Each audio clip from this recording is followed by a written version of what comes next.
Royal Highness Princess Elizabeth. Elizabeth leaves Westminster. By the favor and blessing of Almighty God. On the order of the day, as Queen Elizabeth Ryan. A monarch, a symbol of duty, a living bridge between the past and the present. For over 70 years, Queen Elizabeth II reigned over the United Kingdom, witnessing and shaping history with unwavering dedication. Her legacy is not only reflected in her role as the longest reigning British monarch, but also in her children, each of whom has played a pivotal role in the royal family and beyond. Today, we take a look at her children, their lives, their contributions, and how they continue to carry forward the royal torch.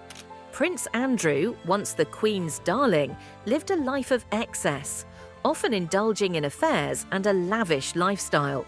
Known for his nickname Randy Andy, he became infamous for his numerous dalliances, and his marriage to Sarah Ferguson became a public spectacle.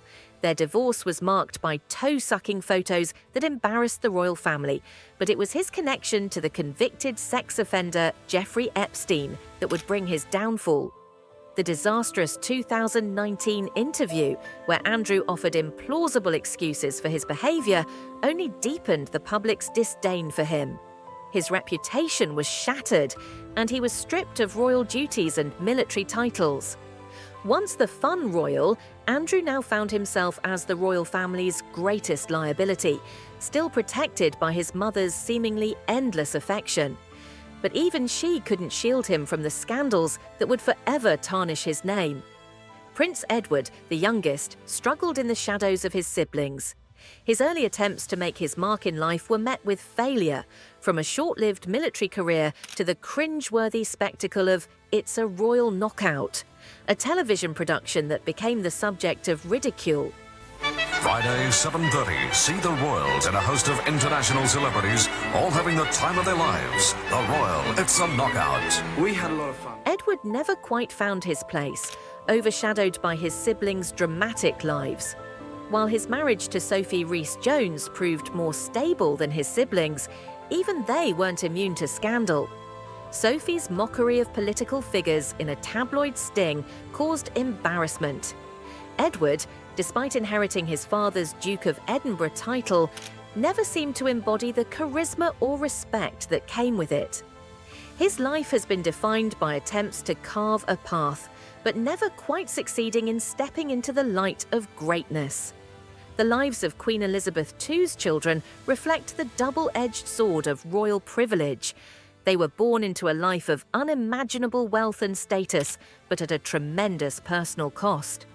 Charles carried the scars of an emotionally barren childhood. Anne channeled her inner pain into relentless service. Andrew squandered his fortune on reckless behaviour, and Edward struggled to define himself outside the shadow of his siblings.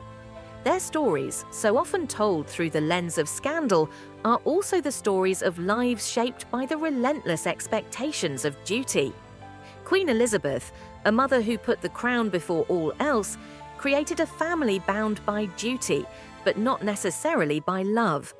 Her children, for all their privilege, faced the toll of being raised under the spotlight, individuals forever defined by the institution they were born into.